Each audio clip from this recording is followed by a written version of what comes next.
जय श्री राधा रानी सरकार की, जय श्री कृष्ण भगवान की, जय श्री गौरी शंकर जी भगवान की, जय श्रावण मास महत्म की। मंदिर श्री बंसी वाले महात्मा यूट्यूब चैनल की ओर से हम आप सभी भक्तों का हार्दिक अभिनंदन करते हैं।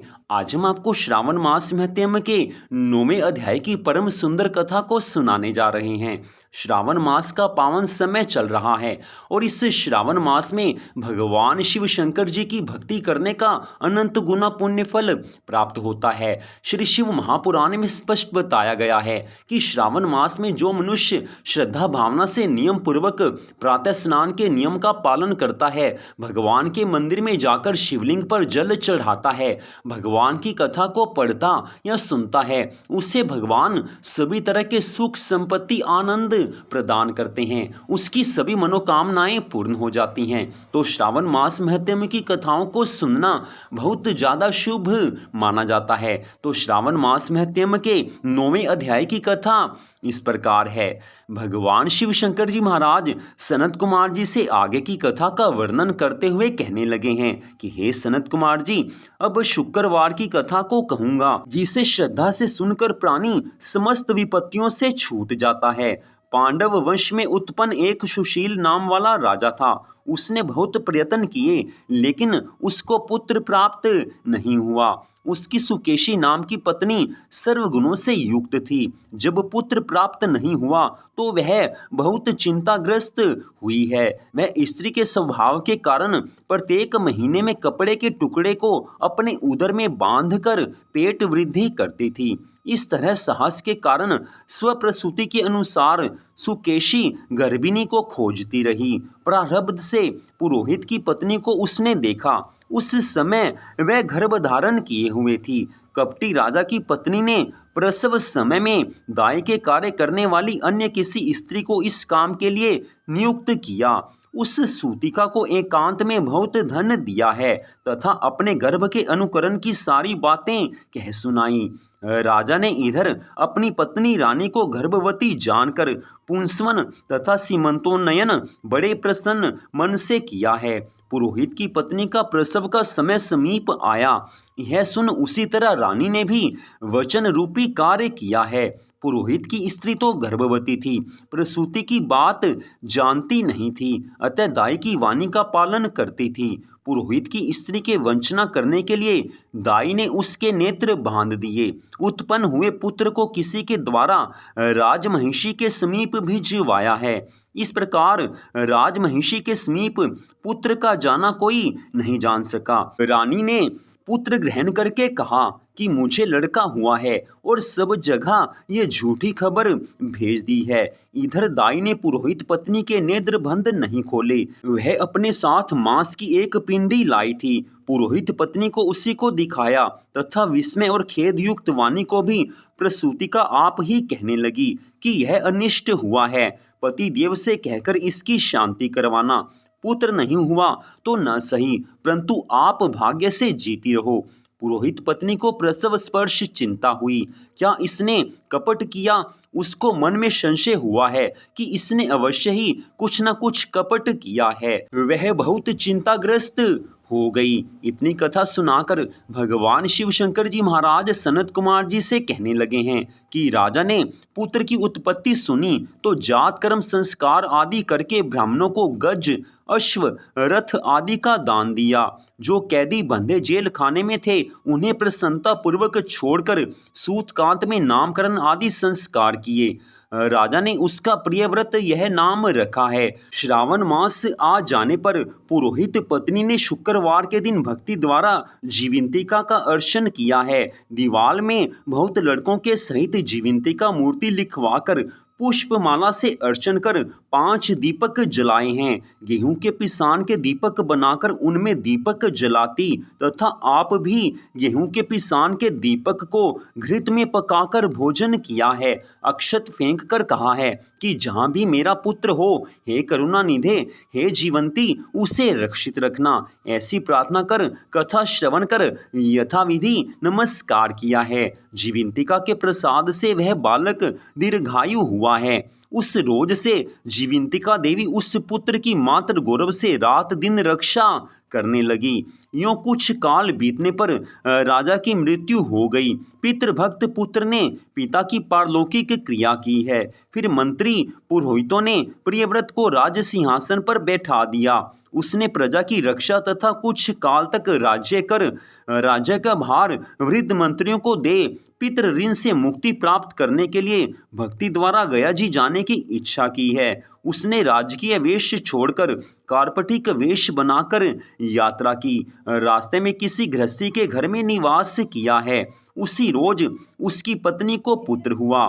इसके पूर्व उसके 5 पुत्रों को क्रमशः षष्ठी देवी मार चुकी थी, पर इस लड़के के हो जाने पर 5वें रोज राजा वहां गया था। राजा ने शयन किया तो जब रात षष्ठी देवी बालक ग्रहण करने आई, तब षष्ठी देवी को देखकर जीविंतिका ने कहा कि हे षष्ठी देवी, इस राजा को लांघ कर मत जाओ।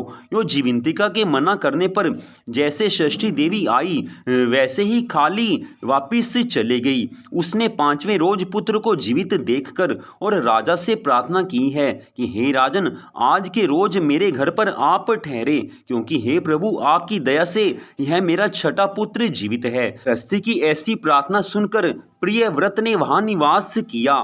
फिर गया जी जाकर पिंड देने लगा। वहां विष्णु पद पर पिंड को देते हुए आश्चर्य हुआ जब पिंड ग्रहण करने के लिए 2 हाथ निकल पड़े। ऐसी घटना देख वह भूपति विस्मय तथा संदेह करने लगा। वो सोचने लगा कि क्या करूं। ब्राह्मण आज्ञा से राजा ने विष्णु पद पर ही पिंड दिया है। फिर किसी सत्यवादी ज्ञानी ब्राह्मण से पूछा कि ऐसी बातें क्यों हुई। उसके पूछने पर ब्राह्मण देव ने कहा कि हे राजन, ये दोनों हाथ पिता के हैं। ऐसा क्यों हुआ, इसकी जानकारी के लिए घर में जाकर माता से पूछो। इसकी बातें माता ही कहेगी। राजा चिंतित तथा दुखित हो मन में अनेक तरह के विचार करने लगा। यात्रा पूरी कर जहां लड़का राजा के पहुंचने से जीवित हुआ था, वहां जाकर उसी दिन उस गृहस्थी के घर पुत्र जन्म का 5वां रोज था। वह स्त्री प्रसूता थी। इस दूसरे दिन लड़के के हो जाने पर रात के समय षष्ठी देवी पुत्र को ग्रहण करने आई। षष्ठी देवी को जीविंतिका ने पुनः मना किया तो षष्ठी देवी जीविंतिका से कहने लगी कि हे जीविंतिके, आपको इसकी क्या आवश्यकता रहती है तथा कौन सा व्रत इसकी माँ करती है, जिस कारण आप रातों दिन इसकी रक्षा करती हैं। षष्ठी देवी की ऐसी वाणी सुन जीविंतिका कुछ हंसती हुई कहने लगी, राजा भी रातों दिन इस निमित्त की जानकारी के लिए जागा हुआ था, सोने का बहाना किए हुए था। उसी समय राजा ने उन दोनों की सब बातें सुनी। विंतिका षष्ठी देवी से कहने लगी हैं कि हे षष्ठी देवी, इसकी माँ श्रावण मास के शुक्रवार के दिन मेरा पूजन तथा व्रत के जो सब नियम हैं उनको करती है। उसी नियम को मैं आपसे कहती हूँ। इसकी माँ हरे वर्ण का कपड़ा तथा चोली नहीं ग्रहण करती और हरे वर्ण की कांच की बनी चूड़ी भी अपने हाथों में ग्रहण नहीं करती। चावल के धोवन के जल को भी कभी नहीं लांघती। हरे पल्लव के मंडप के नीचे नहीं जाती तथा हरे वर्ण का हो जाने से करेला का साग भी नहीं खाती। यही सब मेरी प्रसन्नता के लिए किया जाता है। इसी कारण इसकी मैं निरंतर रक्षा करती हूँ तथा इस लड़के की भी सुरक्षा करती हूँ। ये सब राजा सुनकर सुबह अपने नगर में गया। स्वागतार्थ वहां राजा के नगरवासी तथा देशवासी प्राणी आए। राजा ने माता से पूछा, हे माता, आप जीविंतिका व्रत करती हैं तो उसकी क्या विधि है। राजा के पूछने पर मां ने कहा, जीविंतिका व्रत मैं नहीं जानती। राजा ने गया यात्रा के फल प्राप्त्यार्थ ब्राह्मणों तथा सुवासिनी को भोजन कराने की अभिलाषा प्रकट कर उन सुवासिनी ब्राह्मणियों के यहाँ हरे वस्त्र, हरी चोली और हरे कांच के कंगन आदि परीक्षा के लिए भिजवाए। दूत ने वहां यह कहा कि आप सब राजा के घर में भोजन के लिए आइए। पुरोहित की पत्नी राजदूत से कहने लगी कि मैं हरे वर्ण की कोई चीज नहीं लेती। पुरोहित पत्नी की ऐसी वाणी सुनकर राजा से दूत ने जाकर कहा। राजा ने पुरोहित की पत्नी के लिए रमणीक लाल वर्ण के कपड़े आदि भेजे। पुरोहित पत्नी उन सब चीजों को ग्रहण कर राजा के घर गई है। उसने पूर्व वाले दरवाजे पर चावल का धोवन जल तथा हरे वर्ण का मंडप देखकर वह स्त्री अन्य दरवाजे से गई। राजा ने ये देखकर पुरोहित पत्नी को नमस्कार किया और नियम का पालन का कारण पूछा। पुरोहित पत्नी ने शुक्रवार व्रत का कारण बतलाया। राजा को देखकर उसी समय उसके स्तनों से दूध बहने लगा। उन स्तनों की दुग्ध धारा से वह राजा अच्छी प्रकार सिंचित हो गया। गया जी में 2 हाथ निकलने से तथा रास्ते में गृहस्थी के यहाँ देवी से बातचीत और स्तनों से दूध बहने मात्र से राजा को विश्वास हो गया कि यही मेरी माँ है।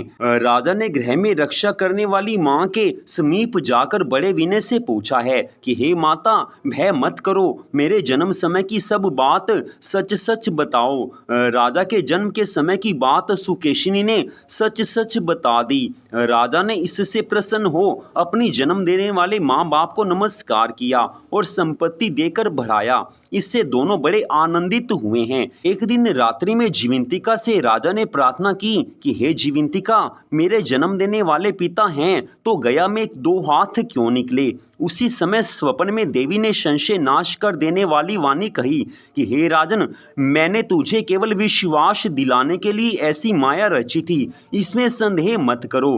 भगवान शिव इतनी कथा सुनाकर सनत कुमार जी से कहने लगे हैं कि हे सनत कुमार जी, यह श्रावण मास के शुक्रवार व्रत के सारे महात्म्य की कथा को आपसे सुनाया है।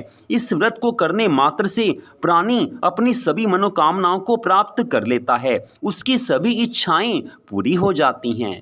तो यहीं पर श्रावण मास महात्म्य के 9वें अध्याय की कथा का विश्राम होता है। आज की इस परम सुंदर कथा को सुनने के लिए आप सबका हार्दिक धन्यवाद। भगवान श्री राधा कृष्ण जी की, भगवान श्री गौरी शंकर जी की श्रावण मास महात्म्य की अनंत कृपा सदा आप सब पर, आपके परिवार पर बनी रहे।